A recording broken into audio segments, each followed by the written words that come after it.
Hello friends, स्वागत है आपका हमारे चैनल झारखंड स्टडी 99 पर। फ्रेंड्स, आज के क्लास में हम लोग महिला आंचल उपन्यास से संबंधित वस्तुनिष्ठ प्रश्न को देखेंगे। तो महिला आंचल उपन्यास में जितने सारे ऑब्जेक्टिव क्वेश्चन बनते हैं उन सभी को बारी बारी क्लास करके समाप्त करेंगे। तो चलिए शुरू करते हैं आज की इस क्लास को। हमारा पहला सवाल है कि उपन्यास महिला आंचल में किस गाँव का वर्णन किया गया है? तो मेरीगंज गांव का वर्णन किया गया है। ऑप्शन पर आपको दिखाई दे रहा होगा, गोपालगंज है, मेरीगंज है, सुल्तानगंज है और डाल्टनगंज है। तो आपको याद रखना है कि जो महिला आंचल उपन्यास है इसमें किस गांव का वर्णन किया गया है? तो मेरीगंज गांव का वर्णन किया गया है। दूसरा सवाल, उपन्यास महिला आंचल में बिहार के किस जिले की बात की गई है? तो पूर्णिया जिले की बात कही गई। याद रखना है, पूर्णिया जिले। अगला सवाल, मेरीगंज गाँव में 1942 से किस जन आंदोलन की लहर नहीं पहुँची थी? तो भारत छोड़ो आंदोलन की लहर नहीं पहुंची थी। उपन्यास महिला आंचल में यादव टोली के लोगों ने चोरी की खबर सुनकर किसे गिरफ्तार कर लिया था? तो बालदेव को जो है यादव टोली के लोगों ने चोरी की खबर सुनकर उसे गिरफ्तार कर लिया है। बलदेव लोगों से मिलने पर हमेशा किस शब्द यानी तकिया कलाम का प्रयोग करता था? तो इसका आंसर हो जाएगा ऑप्शन नंबर बी, जय हिंद। जय हिंद शब्द का प्रयोग बलदेव सिंह लोगों से जब मिलता था तो करता था।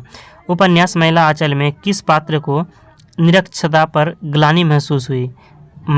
उपन्यास महिला आंचल में किस पात्र को निरक्षरता पर ग्लानि महसूस हुई? तो इसका आंसर हो जाएगा option number A, Ram Kripal Singh. Ram Kripal Singh को जो है ग्लानि महसूस हुई। मेरीगंज गांव के किस सेंटर के खुलने की बात कही गई है? तो मलेरिया सेंटर। मेरीगंज गांव में मलेरिया सेंटर खुलने की बात कही गई है। बालदेव किस आश्रम का कार्य करता था? बालदेव जो है वह किस आश्रम का कार्य करता था? तो रामकृष्ण कांग्रेस आश्रम का। मेरीगंज गांव की सीमा के प्रवेश करते हुए लोग किसकी कोठी देखने के लिए उत्सुक रहते थे?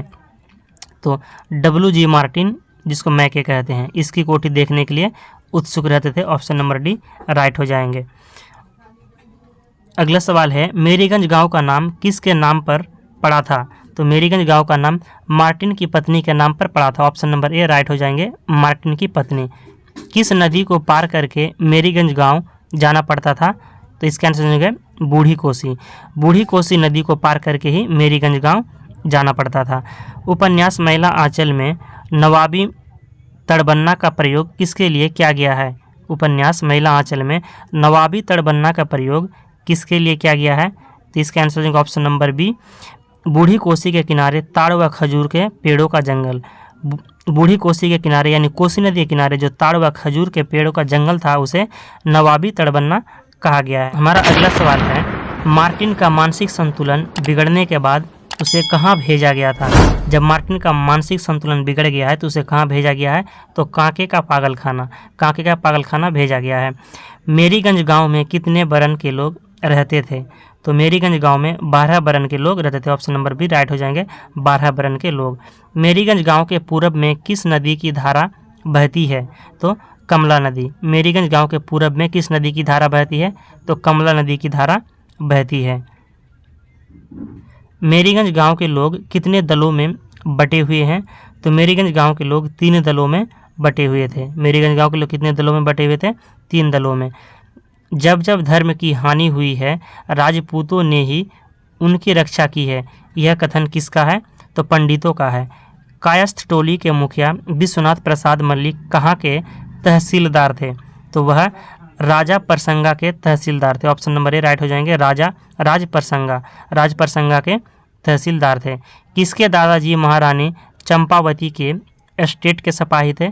किसके दादाजी महारानी चंपावती के एस्टेट के सिपाही थे? इसका आंसर हो जाएगा option number A, Thakur Ramkripal Singh. Thakur Ramkripal Singh के दादाजी महारानी चंपावती के एस्टेट के सिपाही थे। यादव दल के मुखिया कौन थे? तो यादव दल के मुखिया खिलावन यादव थे। ऑप्शन नंबर बी राइट हो जाएंगे, खिलावन यादव। अगला सवाल है, किस टोली में 12 मास शाम को अखाड़ा जमता है? किस टोली में 12 मास जो है शाम को अखाड़ा जमता है?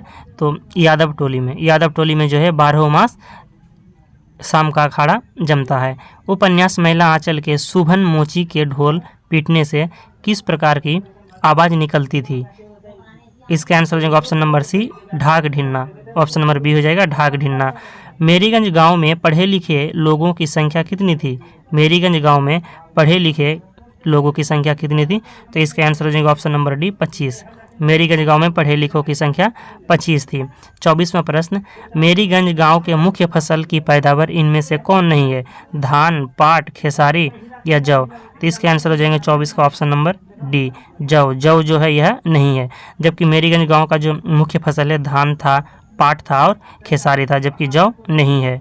हमारा अगला सवाल है, अरे भाई काशी चले जाओगे पत्तल चाटने के लिए भी तो रह जाओ उपन्यास मैला आंचल में यह किसका कथन है? तो यह कथन हो जाएगा हरगौरी का। यह कथन किसका है?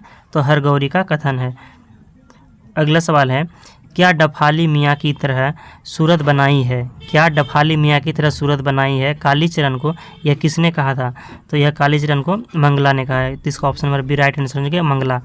महंत साहब का सपना में कौन आया था? तो महंत साहब का सपना में सदगुरु साहब आया था। याद रखना ऑप्शन नंबर ए सदगुरु साहब की। महंत साहब का सपना में कौन आया था? सदगुरु साहब। उपन्यास मैला आंचल के अनुसार खंजड़ी बनाने में किसे महारत हासिल थी? तो लक्ष्मी को। खंजड़ी बजाने में किसे महारत हासिल थी? लक्ष्मी को। अगला सवाल है, शोभन मोची को गंगी व गफड़ा किस टोली से मिला था? शोभन मोची को गंगी व गफड़ा किस टोली से मिला है? तो इसके answer option number D Yadav Toli से। बिरंची दास को किस बात के लिए अपने बिरादरी से सजा एवं हुक्का पानी बंद हुई थी? बिरंची दास को किस बात के लिए अपने बिरादरी से सजा एवं हुक्का पानी बंद हुई थी? तो इसके आंसर ऑप्शन नंबर ए तहसीलदार का झूठा खोज की अफवाह से। तहसीलदार का झूठा खोज का अफवाह फैला है, जिसके कारण से बिरंची दास को बिरादरी से सजा एवं हुक्का पानी बंद हुई थी। कागजी नींबू की संगंध किस महीने में अधिक होती है? तो कार्तिक महीने में। कागजी नींबू की संगंध किस महीने में अधिक होती है? कार्तिक महीने में। महंत साहब ने भंडारा क्यों दिया था? महंत साहब ने भंडारा क्यों दिया है? तो मलेरिया सेंटर खुलने पर। मलेरिया सेंटर खुलने की खुशी पर ही महंत साहब ने भंडारा दिया था। लक्ष्मी दासीन ने भंडारा के महंत साहब को किस टोली के लोगों को न खाने की जानकारी दी? तो सिपहिया टोली। सिपहिया टोली के लोग नहीं खाए हैं। गांव की पंचायत कहाँ पर बैठती थी? गांव के चबूतरे पर, गांव के मठ पर, बरगद के वृक्ष के नीचे या ऑप्शन नंबर डी गांव के स्थान तट पर। तो इसका आंसर होगा ऑप्शन नंबर बी गांव के मठ पर। गांव के मठ पर जो है गांव की पंचायत बैठती थी।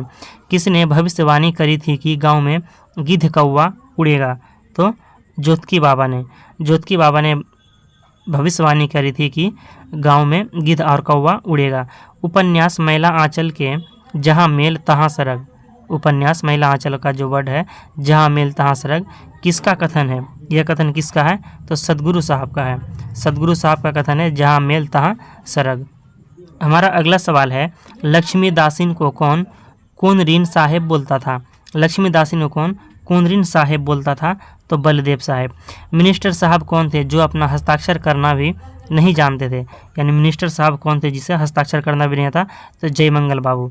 जयमंगल बाबू को हस्ताक्षर करना भी नहीं आता था। उपन्यास मैला आंचल के वैष्णव जन को पीर पराई किसका कथन था? उपन्यास मैला आंचल के वैष्णव जन को पीर पराई यह किसका कथन था? तो इसका आंसर हो जाएगा ऑप्शन नंबर बी बलदेव। यह बलदेव का कथन है। 40वां प्रश्न, गांधी महात्मा की जय का जयकारा किस टोली के नवजवान लगाते थे? गांधी महात्मा की जय का जयकारा किस टोली के नवजवान लगाते थे? तो इसके आंसर हो जाएंगे ऑप्शन नंबर ए यादव टोली।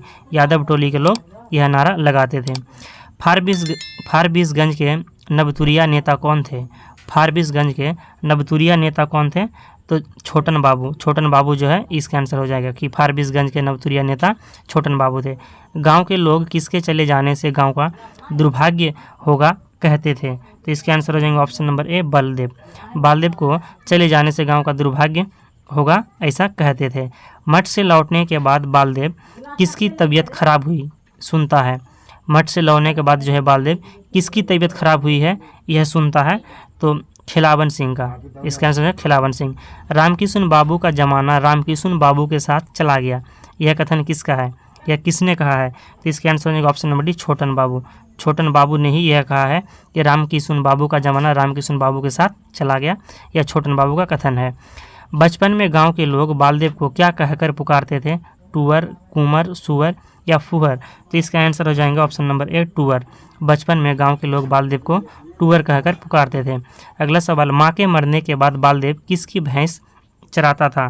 तो इसका आंसर हो जाएगा ऑप्शन नंबर बी अजोधी। अजोधी भगत का भैंस चराता था। अगला सवाल, अजोधी भगत की बेटी रूपमती बालदेव को क्या कहकर पुकारती थी? इसके आंसर ऑप्शन नंबर डी बल्ली। बालदेव को बल्ली कहकर पुकारती थी। कौन? अजोधी भगत की बेटी जो रूपमती थी वह बलदेव को क्या कहकर पुकारती थी? तो बल्ली कहकर पुकारती थी।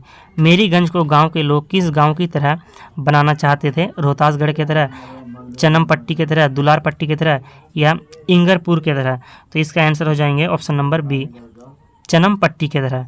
मेरीगंज को गांव के लोग किस गांव की तरह बनाना चाहते थे? तो चनमपट्टी की तरह बनाना चाहते थे। तो फ्रेंड्स, हमारा जो 1 से लेकर 48 सवाल आज के क्लास में ऑब्जेक्टिव क्वेश्चन कंप्लीट हो चुके हैं, जो कि महिला आंचल उपन्यास से यह संबंधित सवाल थे। तो फ्रेंड्स, अगर हम आगे सवाल बढ़ाते हैं तो क्लास काफ़ी लंबा हो जाएगा, तो आज की क्लास को यहीं पर रखते हैं। फिर हमारा जो अगला क्लास होगा हम अगले पार्ट में लेकर 49 से अगला क्वेश्चन होगा। तो आज की क्लास को यहीं पर समाप्त करते हैं। अगर आपको वीडियो पसंद आए तो लाइक जरूर कीजिए और चैनल पर तो सब्सक्राइब कीजिए। मिलते हैं नेक्स्ट पार्ट लेकर नेक्स्ट वीडियो में। जय हिंद।